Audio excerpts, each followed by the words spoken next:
तो अब बारी है सेटअप को रेडी करने। अब बारी है थोड़ा नेचुरल लुक लाने की, तो उसके लिए भी लेट्स ब्रिंग द प्लांट आ चुका है, लेट्स एडजस्ट दिस। बारी है थोड़ी लाइटनिंग सेटअप की। हेलो, बट यहाँ पे कुछ मिसिंग लग रहा है, क्या है, बोरिंग सा लग रहा है। सो थोड़ा इसको अच्छा करते हैं, थोड़ा इंटरेस्टिंग बनाते हैं। अब थोड़ा ठीक लग रहा है, अब सेटअप ज़्यादा अच्छा है। Okay, so my name is Gaurav Singh, I am in class 12 and from Lucknow public schools, Gomti Nagar. Okay, तो आज सबसे पहले अपने बारे में इंट्रोडक्शन देने वाला हूँ, क्योंकि यहाँ पे न्यू ऑडियंस भी है और जो ओल्ड ऑडियंस है वो तो मुझे जानती है। तो सबसे पहले अपना इंट्रोडक्शन देने वाला हूँ, उसके बाद बताने वाला हूँ अपना जो टॉपिक है, जैसे कि आपने थंबनेल में देख लिया हो।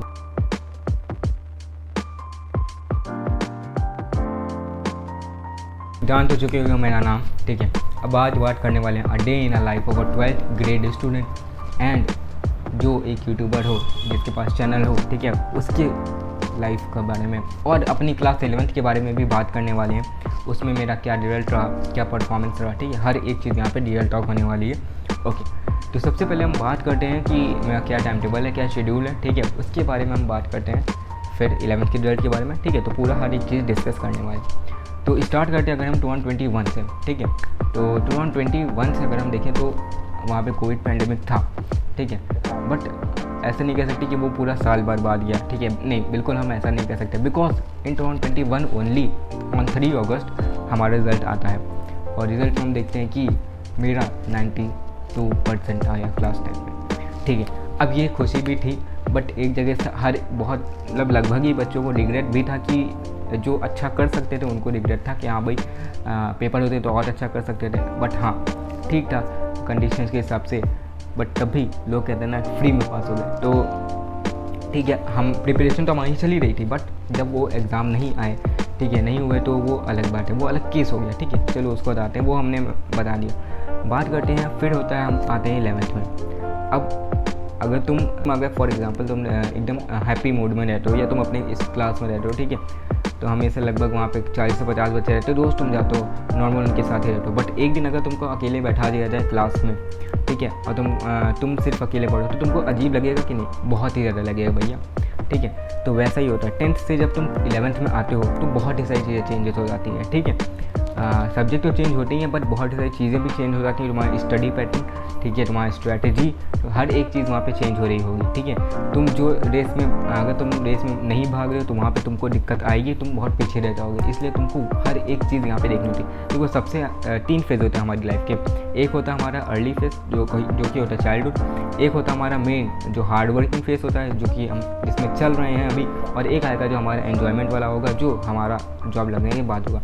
तो अर्ली फेज़ तो हमारा जा चुका है, चाइल्डहुड हमने एंजॉय कर लिया। अब बात आती है, अब ये कुछ जो फेज़ है, ये जो 6 to 10 ईयर्स का जो फेज़ है, ठीक है, इसमें हमको हार्ड वर्किंग करना रहता है, इसमें हर एक चीज़ हमको करना रहता है, ठीक है। तो आज के बारे बात करने वाले कि क्या मेरा शेड्यूल है, ठीक है, 12th के बारे में क्या क्या चीज़ें मैं करता हूँ, क्या कैसे मैं पढ़ाई कर रहा हूँ, कहाँ से पढ़ रहा हूँ, ठीक है, हर एक चीज़ यहाँ पे बताने वाला हूँ तुमसे, ठीक है। तो सबसे पहले हम स्टार्ट करते हैं, मैंने तुमको 11th के बारे में बताया, ठीक है। अब 11th के बारे में अगर मैं स्टार्टिंग से करूँ, ठीक है, तो 11th हम लोग स्टार्ट करे थे, आई थिंक अप्रैल में स्टार्ट किया था हम लोग ने, ठीक है। फिर अप्रैल से स्टार्ट होते सेशन पूरा निकला, ठीक है। और मैंने 2021 में ही स्टार्टिंग में ही अपना यूट्यूब चैनल, जिस पे तुम वीडियो देख रहे हो, जिस पे अभी करेंटली आई थिंक 650 के अराउंड सब्सक्राइबर्स हैं, ठीक है। तो बहुत ही जल्द हम 1K भी टच करने वाले हैं, ठीक है। तो प्लीज़ सब्सक्राइब कर देना एंड वीडियो को लाइक कर देना, ठीक है। तो मैंने यूट्यूब चैनल स्टार्ट किया, तो फिर बाद में 11th क्लास भी चल रहा था, ठीक है। तो मैंने 11th क्लास की स्टडी भी करी, प्लस तुम लोग को यूट्यूब के साथ कंटेंट भी हर एक चीज़ मैंने दिया फ्री ऑफ कॉस्ट, और अच्छा से अच्छा कंटेंट मैंने देने का हमेशा तो ट्राई किया है, ठीक है।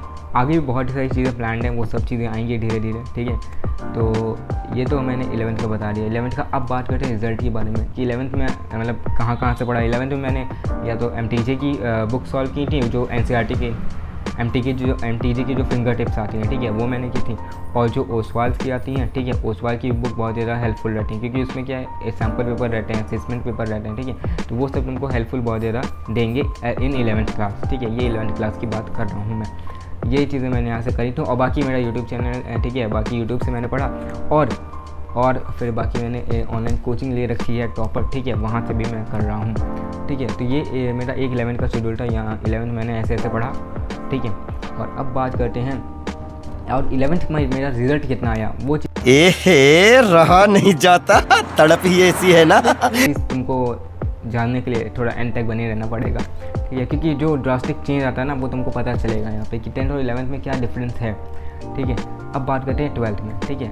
अब हमारी क्लासेस स्टार्ट होती हैं 22 मार्च से 12th की क्लासेस, ठीक है। बट 12th स्टार्ट होने से पहले और फाइनल एग्ज़ाम होने के बाद उसके बीच का जो फेस रहा वहाँ से चेंज हुआ है, वहाँ से लगभग ज़्यादा ही चेंज हुआ है, ठीक है। मैंने ऑब्ज़र्व किया है। और देखो तुमको पता है तुम कब से चेंज हो जाते हो, तुमको पता है तुमको बस एक वो चीज़ चाहिए जो तुमको तुम्हारी गोल की तरफ खींच ले। अगर वो चीज़ अट्रैक्ट कर ली जिस दिन, उस दिन से तुम उसके पीछे भागने लगोगे। तुमको पता है तुम्हारा गोल क्या है बट तुम उसके पीछे भाग नहीं रहे हो, कोई चीज़ तुमको अट्रैक्ट नहीं करी तो दिक्कत रहेगी।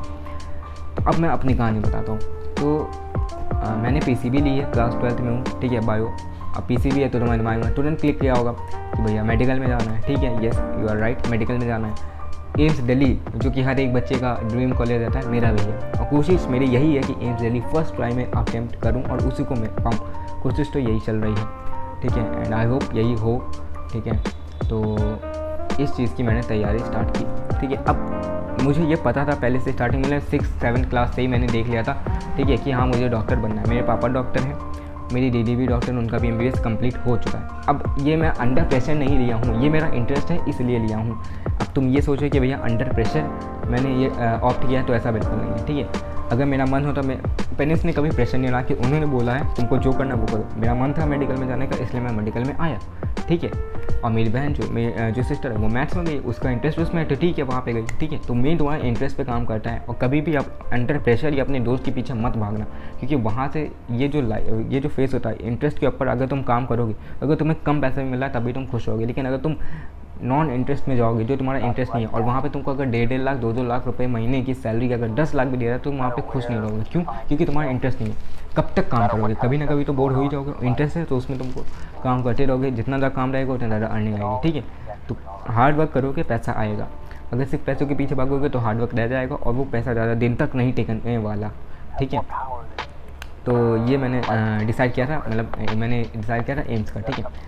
लेकिन बट मैंने उसके अराउंड हाँ मैंने सीट्स देखी थी कि हाँ भैया इतने 20-20 लाख बच्चे बैठते हैं नीट में, और फिर बहुत इधर अराउंड 44,000-45,000 सीट्स हैं, अराउंड 21 के रिकॉर्ड के हिसाब से मैं बता रहा हूँ, ठीक है। फिर मैंने क्या किया, जब 11th ख़त्म हो गया उसके बाद मैंने यूट्यूब पे ऐसे ही मैं देख रहा था, फिर मुझे एम्स दिल्ली की वीडियो आई। अब मैं जो तुमको बताने जा रहा हूँ, जिस चीज़ ने मुझे अट्रैक्ट किया वो शायद तुमको लग सकता है बहुत ज़्यादा अजीब है, तुम कहोगे कि मैं थोड़ा हिला हुआ हूँ, ठीक है, तुम्हें लग सकता है। बट हाँ मेरे लिए एक चीज़ है वो अट्रैक्ट करे, कोई भी चीज़ हो सकती है, एटलीस्ट अगर वही अट्रैक्ट करके मुझे वहाँ तक पहुँचा देती है तो वही मेरे लिए अच्छी बात है। एटलीस्ट जो तुमको चाहिए था वो तुमको मिल गया ना, अब उसके लिए वो वहाँ की कोई भी चीज़ अट्रैक्ट कर सकते हो उनको। वैसे ही मैं अब बताता हूँ कि मुझे क्या अट्रैक्ट करी। तो मैंने ऐसे ही स्क्रॉल कर रहा था तो मैंने सबसे पहले एक इंटरव्यू देखा, ठीक है। तो इंटरव्यू मैंने देखा वहाँ पे एम्स का, ठीक है, वो मैंने देखा। उसके बाद नीचे आ गया एम्स दिल्ली का टूर, वहाँ का कॉलेज का और हॉस्टल का। अब जब मैंने वहाँ पे देखा हॉस्टल का, तो वहाँ पे सिंगल रूम होते हैं, तुम्हारे सिंगल रूम होते हैं जो कि कस्टमाइज़ कर सकते हो तुम, ठीक है। ऐसा आई थिंक गवर्नमेंट कॉलेज में और कहीं नहीं मिलता जहाँ पे तुम कस्टमाइज़ कर सकते हो, प्लस तुमको AC भी मिलती है और आराम से तुम अपना पूरा कस्टमाइज़ कर सकते हो रूम, और बहुत ज़्यादा अच्छा रहता है, ठीक है। सर्विसेज अच्छी हैं, ऐसा नहीं कह रहा हूँ कि और गवर्नमेंट कॉलेज में सर्विसेज अच्छी नहीं है, बट हाँ यहाँ पे एक लिमिटेशंस रहती है, बट यहाँ पे लिमिटेशंस नहीं है। मीन्स तुम अपना रूम भी कस्टमाइज़ कर सकते हो, अपनी जो भी चीज़ें रखना चाहते हो वो भी रख सकते हो, तो बहुत सारी चीज़ें, ठीक है। तो मुझे उस चीज़ ने अट्रैक्ट कर लिया और फिर मैंने उसी के दिन से सोचा कि भाई नहीं अब तो करना है, ठीक है। तो वहाँ से मैंने स्टार्ट की और फिर बाद में मुझे इंप्रूवमेंट दिखा। मीन्स 11th में अगर मैं रिजल्ट बताऊँगा जब तुम्हें, तब तुम कहोगे भाई ये क्या है, क्या 10th में थे और क्या 11th में हो गया, ठीक है। तो अब बात आती है क्लास 11th के रिजल्ट की। तो वो चीज़ ने मुझे अट्रैक्ट करी एम्स के हॉस्टल ने, और वही अट्रैक्ट कर रही है, और वो मुझे पता चल गया हाँ भाई अब इस चीज़ तक पहुँचना है और कॉलेज तक पहुँचना हूँ, अब वहाँ तक मैं पहुँचूँगा, कोशिश पूरी जा रही है, ठीक है। तो ये थी एक लाइफ स्टोरी, ठीक है। ये एक स्टोरी है मेरे हिसाब से, जो मेरी स्टोरी है वो मैं तुमको शेयर करने वाला हूँ, ठीक है, शेयर कर रहा हूँ। और बाकी मेरा क्या टाइम टेबल है, शेड्यूल है, वो भी मैं तुमको बता देता हूँ। तो बेसिकली अगर 6 बजे हम देखें तो सुबह 6 बजे हमारी बस आ जाती है, तो 5 बजे हम लोग को उठना पड़ता है, 5-4:30 बजे तब मैं हो जाता हूँ, और 1.5 घंटे में रेडी हो कि 5-10 मिनट पहले 6 बजे से पहले मैं पहुँच जाता हूँ बस के पास। मीन्स बस आ रही होती है और फिर हम बस में जाते हैं और फिर हमारी 2 बजे छुट्टी होती है, ठीक है। 2 बजे जब डिस्पर्सल होने के बाद 1 घंटा हम लोग को आने में लगता है, क्योंकि मैं रहता हूँ बाराबंकी में और हमारा स्कूल जो है वो लखनऊ में, अराउंड 24 to 25 किलोमीटर यहाँ का डिस्टेंस है। तो 1 घंटा आने में, 1 घंटा जाने में, 2 घंटा तो वैसे ही वेस्ट हो गया। और बाकी 7:30 to 2 है वो तुम्हारा स्कूल आवर्स रहता है, तो 6 घंटा, 6 से 6.5 घंटा वहाँ पे पढ़ाई हो रही है स्कूल में, ठीक है। बहुत अच्छी बात है, ठीक है, वो भी हो रही है। उसके बाद हम आते हैं फिर यहाँ पे यूट्यूब के, फिर जब यहाँ पे 4 बजे पहुँच जाते हैं, जब 3 बजे पहुँच जाते हैं, फिर रेस्ट करते हैं, खाना खाते हैं, फिर 4 बजे से मैं सोचता हूँ, मतलब यूट्यूब वीडियो के बारे में सोचता हूँ और बाकी जो भी पॉडकास्ट है उसके बारे में सोचता हूँ कि क्या क्या ईमेल्स हैं वो सब चेक कर लेता हूँ, ठीक है। वो सब चेक करने के बाद फिर 5 बजे से मैं अपना स्कूल का वक्त जो भी स्कूल में मिला होता है, ठीक है, उसका वक्त करता हूँ 5 से 7 या 5 से 6:30, उतने में कंप्लीट हो जाता है। फिर आधे घंटे का ब्रेक लेके उसके बाद मैं अपनी प्रिपरेशन स्टार्ट करता हूँ। मीन्स जो भी लेक्चर है, मीन्स मतलब एक टाइम टेबल अब शेड्यूल लग चुका है, अब उस चीज़ को फॉलो करना है, क्योंकि मुझे एक चीज़ ने अट्रैक्ट कर ली है, ठीक है। तो वो चीज़ मैंने कर ली है, तो फिर 7:30 बजे से या 7 बजे से मैं पढ़ने बैठ जाता हूँ, ठीक है। और उसके बाद से अपना लेक्चर कंप्लीट कर लेता हूँ। एक फिजिक्स का हो गया और एक बायो का हो गया, ठीक है। और बाकी केमिस्ट्री का, मीन्स बायो डेली रहता है, साथ में फिजिक्स हो सकता है या तो केमिस्ट्री हो सकता है। मैं ऑल्टरनेट डेज पे ऐसा रख सकता हूँ। अब तुम सोच रहे हो कि भैया इसका टाइम टेबल कैसा है, मतलब स्कूल जाता है उसके बाद शाम को ही पढ़ता है, ठीक है। तो देखो ऐसा नहीं है कि तुम रात में पढ़ो, देखो वो तुम्हारे ऊपर डिपेंड करता है, तुम्हारी मेंटालिटी पर डिपेंड करता है, तुम्हारी लर्निंग पावर पे। अगर तुमको सुबह उठ के जल्दी समझ आ रहा है तो तुम सुबह उठ कर पढ़ो, अगर तुम्हें रात में समझ आ रहा है तो तुम रात में पढ़ो। मतलब जो तुम ज़्यादा पढ़ोगे तो ज़्यादा रिजल्ट आएगा, ऐसा बिल्कुल भी नहीं है, ये गलत चीज़ है। ज़्यादा पढ़ने से ज़्यादा रिजल्ट नहीं आएगा, ज़्यादा इफेक्टिवली पढ़ने से ज़्यादा रिजल्ट आएगा, ठीक है। भले तुम कम टाइम में ज़्यादा अच्छी तरीके से ग्रैब कर सकते हो, चीज़ों को समझ सकते हो, तो तुम कम समय में पढ़ के ही तुम 500 में 400 450 नंबर ले आओगे। और जिसको थोड़ा टाइम लग रहा है तो शायद वो टाइम देके 450 ले आए, ठीक है। तो वो हमारे माइंड पे डिपेंड करता है कि हमारा माइंड कैसा है, ठीक है। तो वो सबके अपना अलग अलग होता है, ठीक है। तो ये चीज़ एक स्टोरी है, ठीक है। और ये ऐसा मेरा डे का शेड्यूल रहता है, ठीक है, कि कैसे मैं अरेंज करता हूँ, कैसे सब मैनेज करता हूँ, ठीक है। कि भाई क्योंकि मेरे फ्रेंड्स भी पूछे भैया कैसे मैनेज कर लेते हो, यूट्यूब भी चलाते हो, क्लास का भी वर्क कर लेते हो, ठीक है। तो अब आखिरी में बात आती है कि 11th के रिज़ल्ट के बारे में, कि 11th के रिज़ल्ट के बारे में तुम अभी तक वेट कर रहे हो। 11th का रिज़ल्ट का अगर मैं बोलूँ तो मेरा 70% आया, यस 70% आया। क्लास में 10th रैंक है, क्लास में जो फर्स्ट रैंक आया है, ठीक है, मैं नाम नहीं बोल सकता, ठीक है, बट हाँ फॉर एग्जांपल श्याम रख देना, जो भी है, ठीक है। मैं उसका 85.6 मतलब 86% उसका आया है, जो टॉपर है क्लास का, फर्स्ट रैंक जो 11th में आया। अब मैंने उससे पूछा भाई कि क्या, अब सबसे ज़्यादा क्वेश्चन ये रहता है कि भाई 11th में अगर हम आए हैं तो 10th से 11th बहुत डिफरेंट हुई है, ठीक है, बहुत ज़्यादा डिफरेंट हुई हैं, ठीक है। अब 11th में क्या ईजी है, हम 95% स्कोर कर सकते हैं या 90%, तो उसने कहा येस पर, और ये ईजी है, कर सकते हैं, बट एक हार्ड वर्किंग चाहिए, ठीक है, एक हार्ड वर्क चाहिए, तुमको करना पड़ेगा, स्मार्ट वर्क करना पड़ेगा, ठीक है। और मैंने रियलिटी बताई, मैंने 70% आए, क्लास में 10th रैंक है, ठीक है। अब मैं यहाँ पे तुमसे कोई झूठ नहीं बोलने वाला, ठीक है। 11th में होता है, बहुत ढेर सारे बच्चों के साथ होता है जिनके 95% प्लस आते हैं, बट वो 11th में आके शायद 70% पे या 75 पे रुक जाते हैं, ठीक है। तो ऐसा नहीं है कि तुम 11th में कम हो गए तो 12th में भी कम हो गए, नहीं। 11th में अभी लर्निंग स्टेज में तुमको 11th में एक, जैसे कि तुम 8 से 9th में आते हो तब तुम्हारा 9th में थोड़ा स्कोर गिरता है, ठीक है, वैसे ही तुम जब 10th से 11th में आओगे तो तुम्हारा स्कोर गिरेगा, ठीक है। तो ऐसा ज़रूरी नहीं है, अब ज़रूरी भी नहीं है तुम्हारा गिरे और ज़रूरी भी नहीं है तुम्हारा बहुत ज़्यादा अच्छा भी आ जाए, ठीक है। तुम्हारा अच्छा भी आ सकता है, जैसा तुम थे वैसे ही रह सकते हो, और क्या होता है थोड़ा सा डाउनफॉल हो सकता है, तो बिल्कुल हमें डिमोटिवेट नहीं होना, ठीक है। 70% आए, ठीक है, मैं खुश हूँ, ठीक है, क्योंकि मेरा जितना हार्डवर्क था मेरे हिसाब से उतने अच्छे आए, ठीक है। बट अब इम्प्रूव हो रहा है, ठीक है, और भी इम्प्रूव करेंगे और 90% प्लस हो रहे होंगे, ठीक है। तो ये एक स्टोरी थी 11th के बारे में, 12th के बारे में। और तुम्हारे कुछ डाउट्स थे कि भैया क्या 11th बहुत ज़्यादा टफ होता है, तो ऐसा बिल्कुल नहीं है, 90% प्लस हम स्कोर कर सकते हैं आराम से, ठीक है। तो बस यही एक शॉर्ट स्टोरी थी, ठीक है, जो कि सेशन अगर तुमको पसंद आया हो ये वीडियो तो प्लीज़ वीडियो को लाइक कर देना, चैनल को शेयर कर देना और चैनल को सब्सक्राइब भी ज़रूर कर देना, ठीक है। अब तुम सोचो कि भैया ये डे तो बता रहा था बट यहाँ पे कुछ डे के बारे में बताया ही नहीं, ठीक है, मतलब इसने और कुछ फोटेज नहीं कही। तो हाँ भाई, एक डे व्लॉग आ रहा होगा, ठीक है, डे व्लॉग बहुत ही जल्द आएगा, ठीक है। उसमें मैं बताऊंगा कि मैंने दिन में क्या क्या किया है, कैसे प्रिपरेशन कर रहा हूँ, कहाँ से कर रहा हूँ, ठीक है, वो हर एक चीज़ में डे व्लॉगिंग में बताऊँ।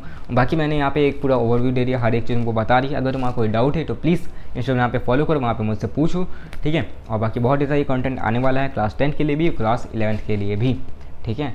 And wish you all the best, ठीक है। और हाँ बस आज की न्यूज़ में till then good bye, see you, bye.